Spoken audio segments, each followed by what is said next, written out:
And so if you have this power, and I truly believe it is a power, when we talk about impacting the lives of those on our team, it starts right here. Are you able to navigate that plan? Chad Peterman here, and you are listening to Can't Stop the Growth, a platform for leaders and teams to grow and thrive. We highlight the importance of personal development, pursuing greatness, and always chasing your potential. Let's get into it. It's the law of navigation. Maxwell says anyone can steer the ship, but it takes a leader to change the course. So I think when we think about this, and a very applicable example would be, we just pretty much, I think we're like 99% there of having all of our budgets finalized for next year. So exciting stuff. We've got a plan, and oftentimes a budget is referred to as kind of the plan. This is what we're planning to do. However, I think when you look at it from a leadership perspective, we need to change the focus of how we view a budget. I think for me, the budget is the scoreboard, right? The budget is, this is what we need to do to win, okay? In a football game, you need to score more points than the other team. It's kind of understood. You don't need to put a budget together. You just need to score more points. Well, in business, what it takes to win can move, right? And that's why we set a budget. I think the difference, and I think sometimes where we as leaders miss out, is we view the budget as the plan, and then it's just go do work, right? There's no planning beyond the budget. And I think the most important part of the plan is what the law of navigation talks about. What are the things that we are going to do day in and day out that are going to draw us closer to that plan? Now, in our line of work, yes, doing the work is part of it, right? We have to go do the work. When people call, we've got to go take care of them. Pretty simple there. However, what are all those things that we're going to do a little bit differently? What are those things that we're going to change? And a lot of those don't have to be full-scale changes. It could be very little things. I'm going to have consistent one-on-ones. I'm going to show the people on my team how they can win, how they can make more money. All of these things that are just little things that we may not have done at all, or just consistently, or whatever it was over this past year. That doesn't make this past year a failure by any means, but what do we know? Most of those budgets are budgets to grow the department, grow the company, get bigger, get better, all of these things. And in order to do that, we all know that we have to do something different than what we did this year. Now, there are a lot of things from this year that we can take and say, yeah, we changed it this year and it worked really well. So we're going to continue on doing that. But then there were probably areas where like, oh, shoot, that didn't work as well as we thought. Or maybe we found a better way, or we're talking about a better way. Those are all the things that we must focus on. Those are all the things that are extremely important when we think about the law of navigation.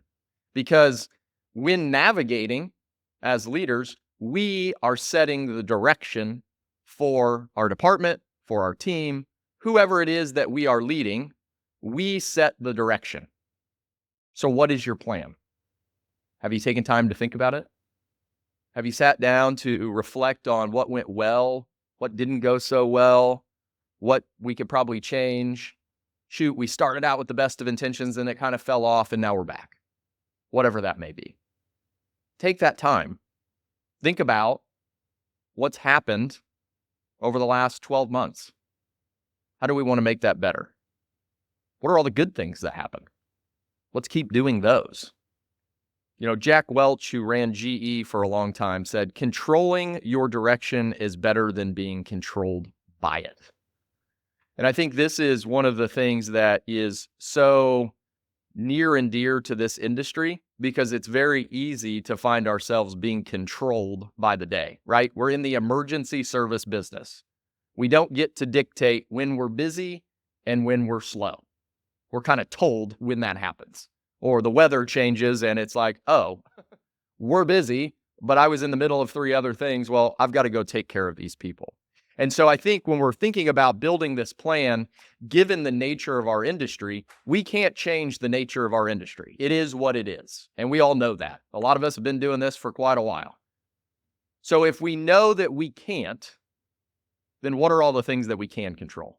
What are all the things that we can set up to make happen in this environment that is sometimes all over the place? And so, I think you've probably all felt that at some point or another. I know I have. It's like, God dang, we just can't get ahead, or it slows down when we start to get this thing going, or whatever it may be. And we just have to keep an eye on that. Once we understand what it is that we can control, then we've got to build this plan, right?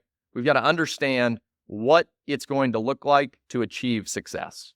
What are those things going to be? And so a couple of the things that we can do in order to build the plan is to, one, reflect. We talked about that, right? We need to think about what has happened over this past year. What has happened over the past 2 years? Once we understand those things, then we can write them down and then focus on them. One example is these trainings. So as I was reflecting over the last year, what I always like to do is take this last year and then take other years and what worked, what didn't, so on and so forth.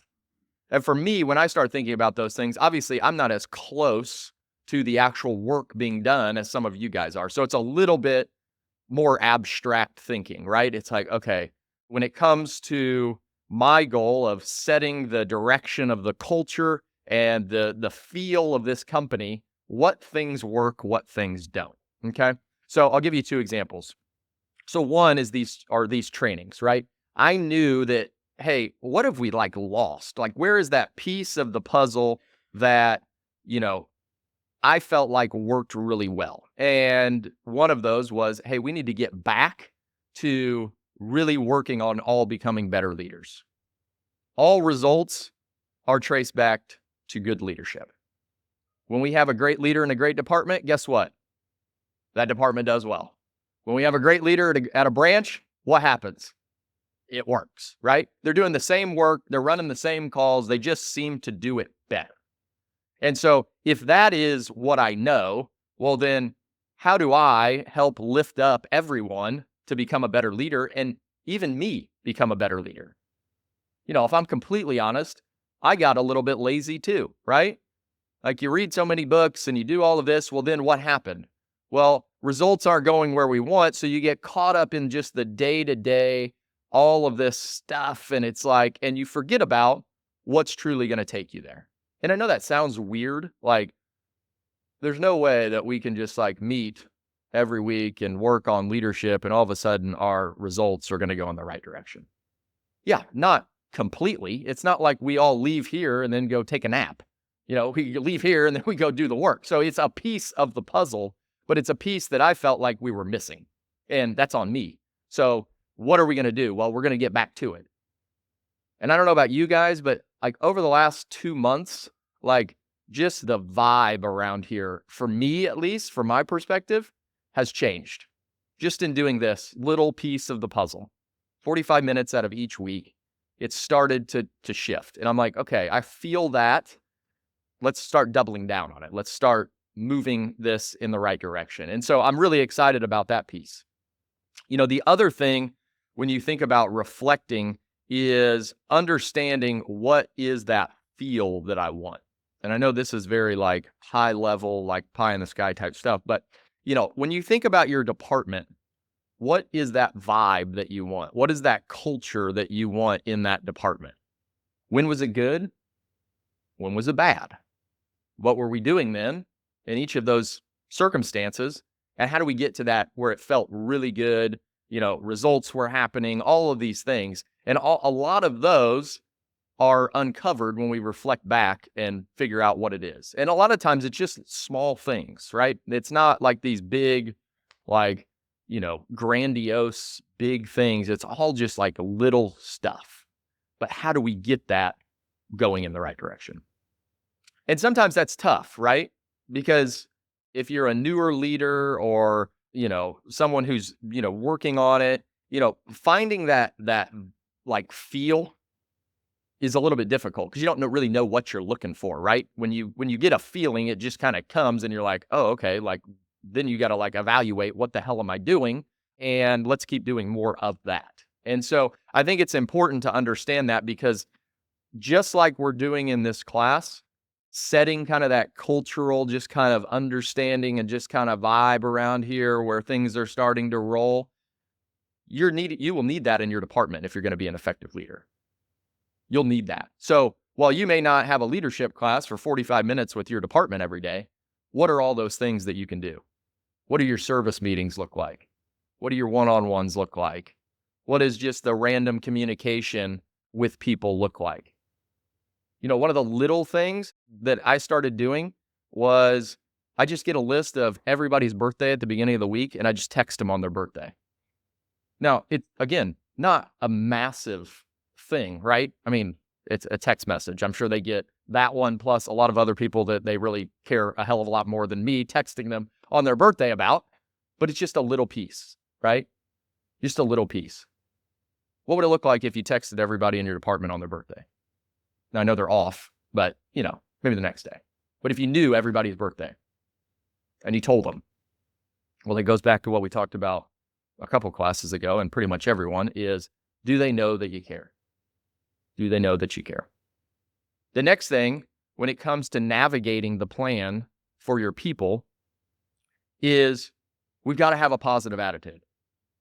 It's very difficult to set the plan, especially to set a plan that is bigger or requires growth or whatever it may be, without a positive attitude. So when we think about this and we think about building this plan, creating that environment within your department or within those who you lead, we've got to think in two different fashions, right? We've got to think on facts, and then we've got to have a little bit of faith, right? A positive attitude comes with having a really good plan that's detailed and outlined, and we've thought of a lot of things and all of that, but there's also a level of faith that you need in a positive attitude. So Jim Collins talks about this in the book Good to Great, which I'm sure a lot of you have heard of. It's a fantastic book if you get a chance to read it. But he calls this the Stockdale paradox. He says, you must retain faith that you will prevail in the end, and you must also confront the most brutal facts of your current reality. So again, when we think about the most brutal facts of our current reality, well, let's use HVAC. Brutal fact is when it's 70 out, it's harder to operate. When it's 10, a little bit easier to operate, right? We know that to be true. When we think about that, we know that that is the case. So we have to take that into consideration when we build our plan. For me to sit up here and have like a super positive attitude about it being 70 for a week, like, well, you're going to see right through that, right? I mean, it is what it is. We know that. But what are all the things that we could do to prepare to keep that positive attitude during that time? Well, hey, we have worked on all of these things. We're going to push this. We're going to push that, whatever it may be. But we got to know that. So when we know that and we think about kind of the facts and the faith, we've got to understand that you need both. And sometimes that can be hard because as people, we all lean in one direction or the other, right? We know the people that are super detail oriented. They're going to get in there and they're going to, do all of those things. And then there's the people like me who throw a lot of freaking ideas at the wall, okay? And probably annoy the hell out of others. I get it. But you need both types, right? And so if you're not one of these people that's a super detail-oriented person, well then, how do you find those people that can help you along the way? Or understand that when presenting an idea to keep your positive attitude, understanding that, hey, people process things differently, like that's just the way that it goes. I've worked with Christy for 13 years now.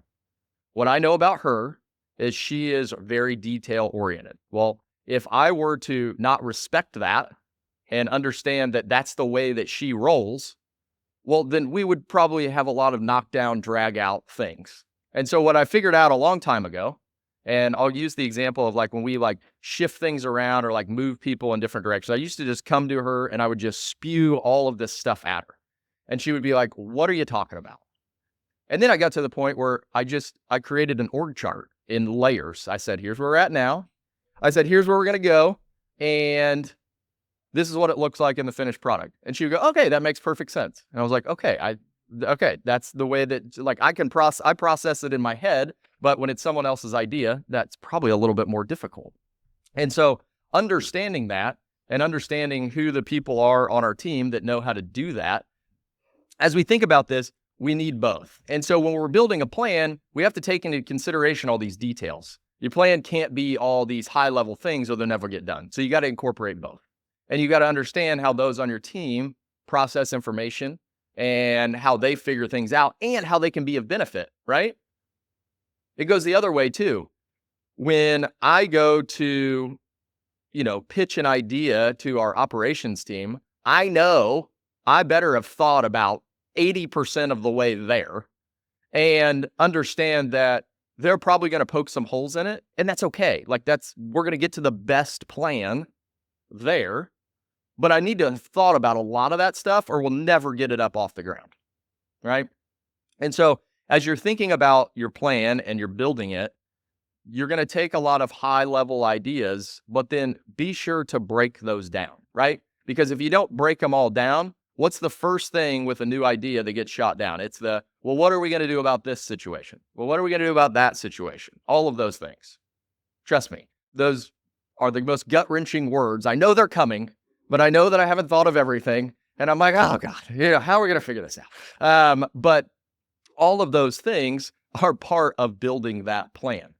I always equate it to, it's like when you were a teenager and you were going to go ask your parents for something, right?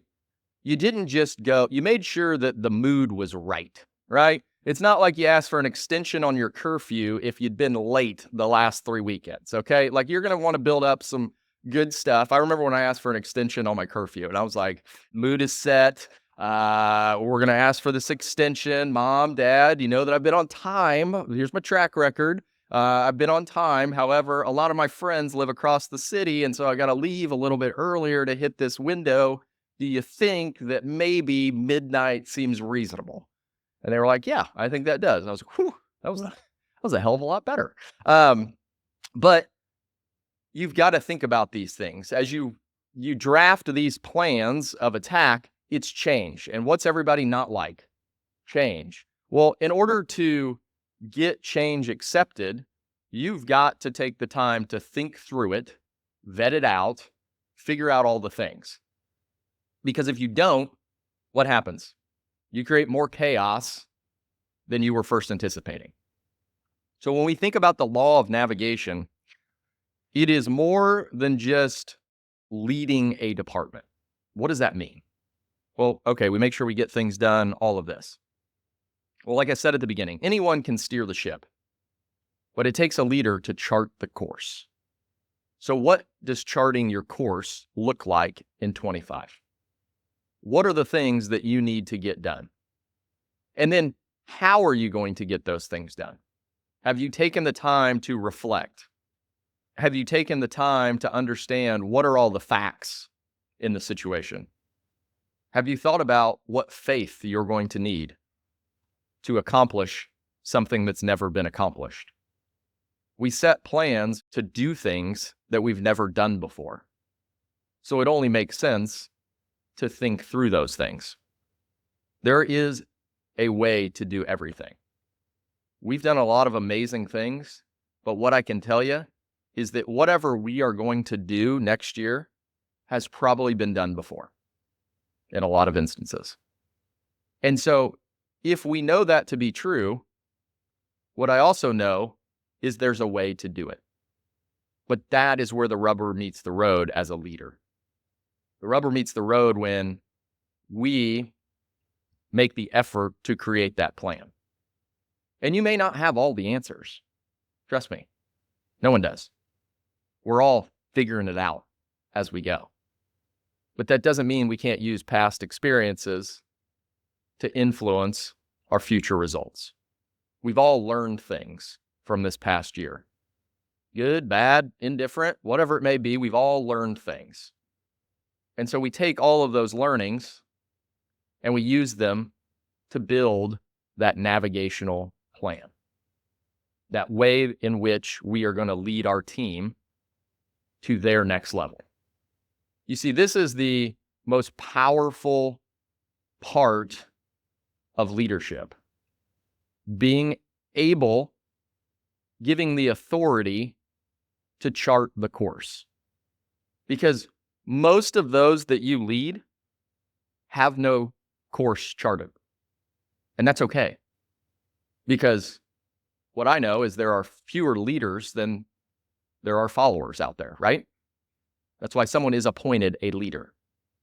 And so if you have this power, and I truly believe it is a power, when we talk about impacting the lives of those on our team, it starts right here.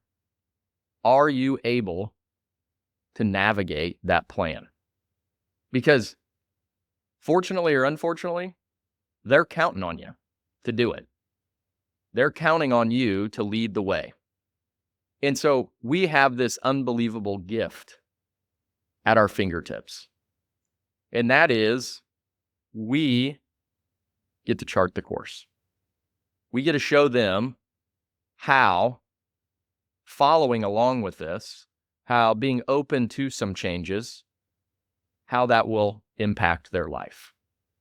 Again, it's not one thing, it's a collection of a lot of little things that all build into what it is you will produce. Thanks for tuning in.